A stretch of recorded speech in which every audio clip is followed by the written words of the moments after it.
Sitwasyon ng ating mga paliparan at mga paghahanda ng mga ito sa darating na undas. Ating tatalakayin kasama si Attorney Chris Bendijo, ang tagapagsalita at Head Executive Assistant ng Manila International Airport Authority.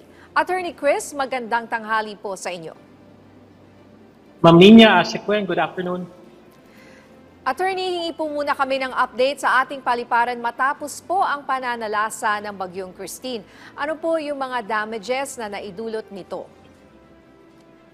Insofar as itong last nating typhoon, nag-sustain tayo ng damage doon sa water supply natin. No? Yung isang water pipe natin ay nasira at nagkaroon din po tayo ng pagkaantala doon sa isang x-ray po natin. Ganun pa man, ito naman po ay nakumpuni at na-repair na ng ating private concessionaire, ang NUNAIA Infrastructure Corporation. At dito po makikita natin ang advantage ng private sector sa pagpapatakbo ng ating paliparan dahil agad-agad silang makakabili ng mga pyesa upang makumpuni ang mga nasirang mga kagamitan. So sir, ano naman po yung mga paghahanda ninyo sa posibleng maging epekto nitong Typhoon Leon? Right now, ma'am. Sorry po. Hello, sir? Sorry po, ano po yun, Opo, ma'am? ano naman po yung paghahanda na ginagawa ninyo sa posibleng maging epekto nitong Typhoon Leon? Right now po, we have a team actively monitoring itong typhoon. No? We understand that intensify po ito. But so far as operations, wala pa naman po tayong babalitaan from our airlines. We are hoping our passengers can actively monitor and directly coordinate with their airlines para pagka merong mga cancellations, no, agad po silang ma-inform ito. Dahil we have to be aware na posible po dito sa ating paliparan ay hindi pa masama yung panahon, pero doon sa ating destinasyon ay baka po masama na yung panahon doon, kung kaya't baka posibleng mayroon pa rin mga cancellations na mangyari. Sa darating naman po na undas, ano-ano po ang mga paghahanda na ninyo dyan para dito? Tama po yun, ma'am. No? At present nga po, kaya po ako humingi ng paumanhin. Andito po tayo ngayon sa office ng CAD. Patuloy po yung ating coordination meeting bilang paghahanda na rin po sa undas. No?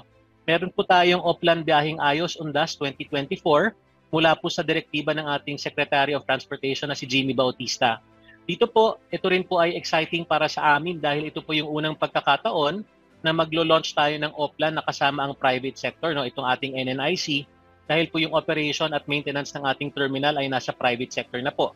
Ganun pa man, ang ating Oplan ay patuloy na magko-coordinate sa mga ahensya na nagtumatakbo sa ating paliparan para masigurado po natin na ligtas, safe at reliable po yung ating biyahe, lalo na po para sa mga pasahero ng paliparan.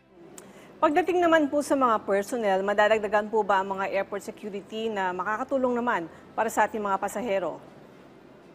Tama po yan. In our coordination with the security block, no?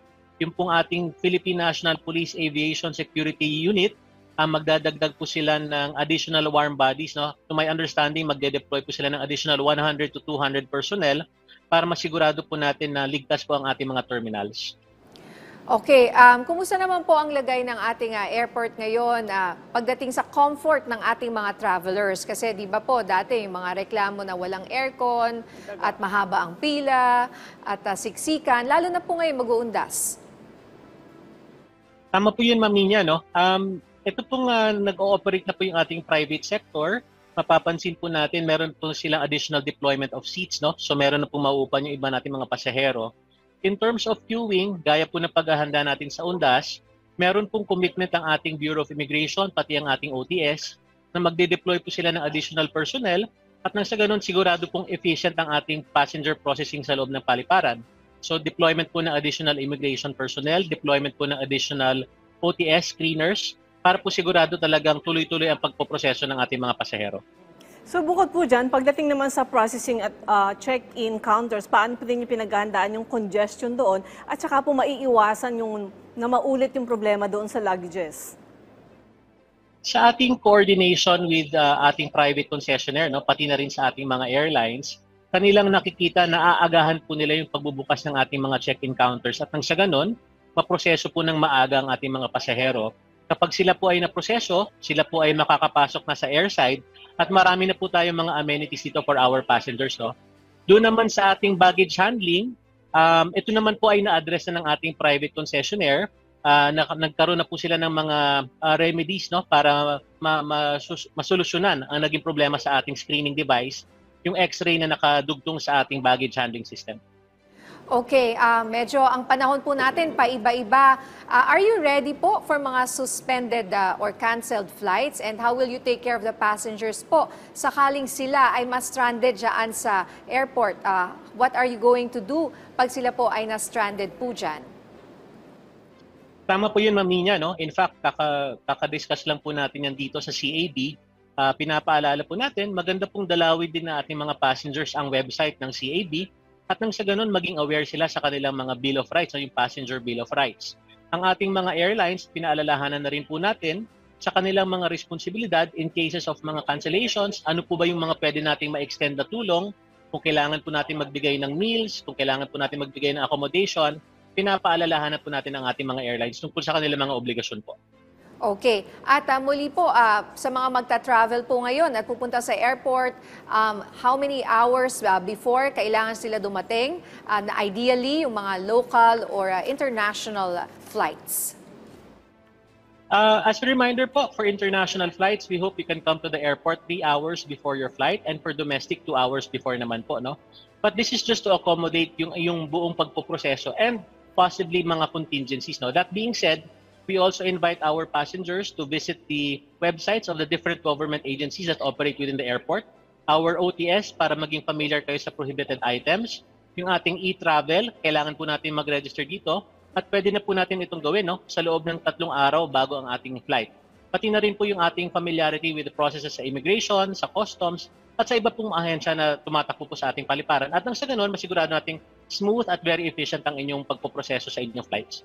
Oo, minsan po kasi yung mga bawal at hindi bawal, kailangan po malinaw, ano, para hindi humaba yung pila.